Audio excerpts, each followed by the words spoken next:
Isang mapagpalang umaga po sa ating lahat.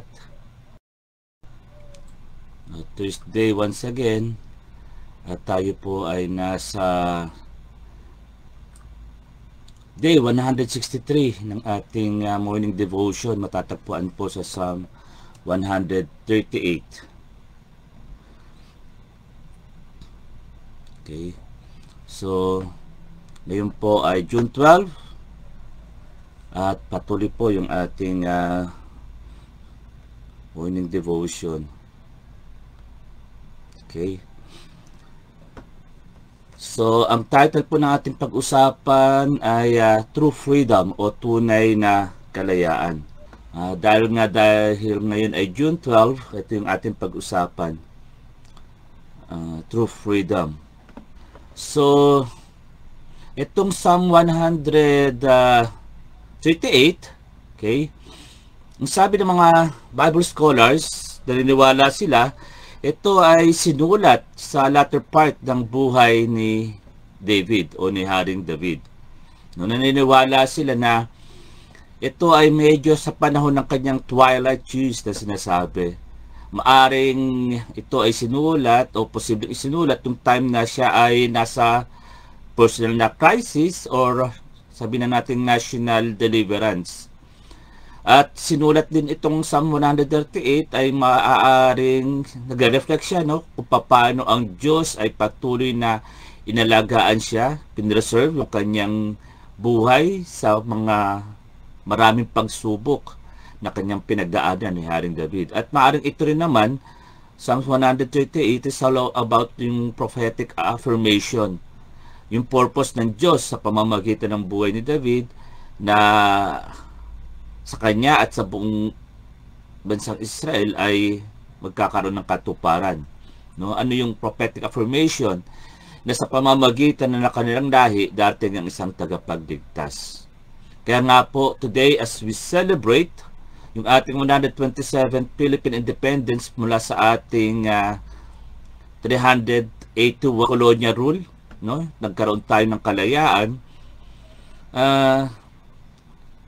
As we remember nga po yung ating country's freedom, yung ating bansa, kalayaan, ay mag-reflect tayo sa deeper truth na ang Diyos ang siyang dahilan, no?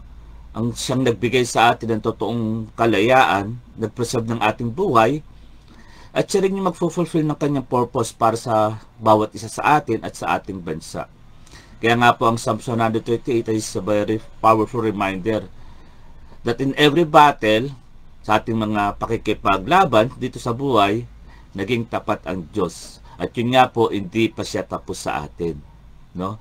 Hindi pa rin siya tapos habang tayo ay nakikipaglaban, nakipagbuno sa buhay na ito o ang ating bansa, patuloy na kumikilos ang Diyos para tapusin yung purpose niya para sa bawat isa sa atin. So, sinulat po ni David ang Psalm 138.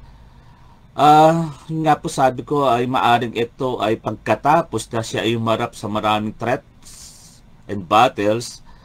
At yun nga, after all of those things na inarap niya, ay siya ay nagpupuri ang kanyang puso, no? Ang kanyang puso ay nagpupuri. Kaya nga po in verse 3, basahin natin ang sabi doon ni Haring David, "Nang tumawag ako sa inyo, sinagot niyo ako. Pinalakas niyo ako sa pamamagitan ng inyong kapangyarihan. On the day I called you, you answered me," sabi ni David. "My strength of soul you increase." So pwede nating sabihin na ang Diyos ay nakikinig, no? God hears. Katulad ni David, tayong mga Pilipino, tayo po ay naka-experience ng colonization from Spain and America, no? Dumanas ng hardship, ng war and poverty. Pero yun nga po, magpasalamat tayo sa Diyos dahil siya yung totoo at tunay nagbigay sa atin ng gift of national freedom. In verse 7, ang sabi po doon sa Psalm 138, "Kahit na sa buhay na ito may mga kaguluhan, ang buhay ko'y inyong iniingatan. Pinarurusahan niyo ang aking mga kaaway, iniligtas niyo ako sa pamamagitan ng inyong kapangyarihan. Though I walk in the midst of trouble, you preserve my life. So, we can conclude, no, that God sustains o ang Diyos natin ay patuloy na umaalalay. But even more than the political freedom na meron tayo ngayon, nagse-celebrate tayo ng spiritual freedom that we have in Christ, no? Yung ating kalayaang spiritual dahil sa pag-ibig ni Kristo sa atin.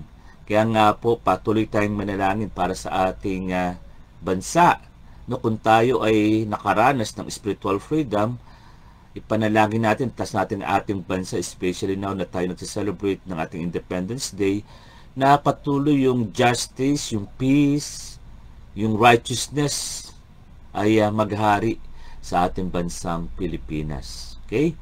In verse 8, ang sabi ni King David, tutuparin nyo, Panginoon, ang inyong mga pangako sa akin. Ang pag-ibig nyo ay walang hanggan. Huwag nyong pabayaan ang gawa ng inyong kamay. The Lord will fulfill His purpose for me. So, tatapusin ng Diyos ang kanyang sinimulan para mangyari ang kanyang layunin, ang kanyang pakay. Kung papaano ang Diyos ay iniligtas, pinaserve si David at ang Israel, no, ay siya rin parehong Diyos na magpe-preserve sa atin at sa ating bansa, at yun nga po ginagawa niya ang kanyang layunin sa atin at sa ating bansa, at patuloy nakikilos hanggang ma-fulfill yung kanyang purpose sa bawat isa sa atin. Kaya nga po, hilingin natin sa Diyos na tuparin, no, ang kanyang layunin sa ating mga buhay at sa ating bansa. Kaya pag-isipan po natin, dito sa napag-usapan natin, paano ko nakikita ang layunin ng Diyos na matutupad sa Pilipinas, sa aking bansa, at sa aking sariling buhay. Kung paano si David, in-affirm niya, no, kung paano ang Diyos ay nakikinig, ang Diyos ay nagsusustain, at ang Diyos ay tatapusin niya yung kanyang naumpisahan. So, magkaroon din po tayo ng ganong mga pag-asa, no? Ng mga ganong affirmation na sa kabila ng lahat, kumikilos ang Lord sa ating mga buhay, at yun nga po sa ating bansa, dahil alam natin may mga sumusunod na henerasyon para sa ating bansa. So, tayo po ay manalangin at patuloy natin itaas ang ating bansa, no? Na yun nga po, magpapalit ng mga liderato sa katapusan at makita natin ang ating bansa ay patungo doon sa bansang tunay na nagmamahal sa Diyos at tunay na nagmamahal sa mamamayan. Tayo po ay manalangin. Panginoon ng Pilipinas, Panginoon ng Israel, salamat sa kalayaan na aming tinatamasa bilang mga Pilipino. Lord, inaalala namin yung mga sakripisyo ng mga nauna sa amin upang magkaroon kami ng kalayaan. At syempre, Lord, naalala rin namin yung mga blessing na ibinubuhos mo sa bayang ito. Lord, katulad ni David, ipinahayag namin na iingatan mo kami at tutuparin mo ang iyong layunin para sa amin. Lord, bless the Philippines. Itaguyod mo, Panginoon, ang matutuwid ng mga pinuno ng aming bansa. Protektahan mo kami mga mamamayang Pilipino at gamitin mo ang iyong iglesia upang maging liwanag sa bansang ito. Patuloy, Panginoon, na umaasa kami na ang mga susunod naming henerasyon ay makakaranas, O God, ng kapayapaan, ng hustisya, ng kasaganaan dahil sa tunay na kalayaan na ibinigay mo sa amin. Marami pong salamat, aming Diyos, sa pangalan ni Jesus. Ang lahat ng nagmamahal sa Kanya ay magsabi ng Amen, Amen, and Amen. Kaya nga po, mga kapatid, no, patuloy natin itaas ang ating bansa kahit na minsan we're disappointed with those national leaders. Still, ang Diyos ang ating pagtiwalaan. So magkita-kita po tayo, mga kalalakihan, kasama ng ating mga anak. Mamaya po, alas 9, no, ng umaga sa ating worship hall, dahil meron tayong father and son or daughter fellowship. At ating speaker ay si Pastor Ken Guillermo, no? Napakagaling nito when it comes sa family matters. So inanyayahan ko po kayo at ito po ay open para sa mga tatay at mga anak at patuloy tayong magkaroon ng fellowship sa araw ng kalayaan na ito. Isang mapagpalang umaga po sa lahat ng anak ng Diyos at patuloy tayong pagpalain sa lahat ng ating mga ginagawa.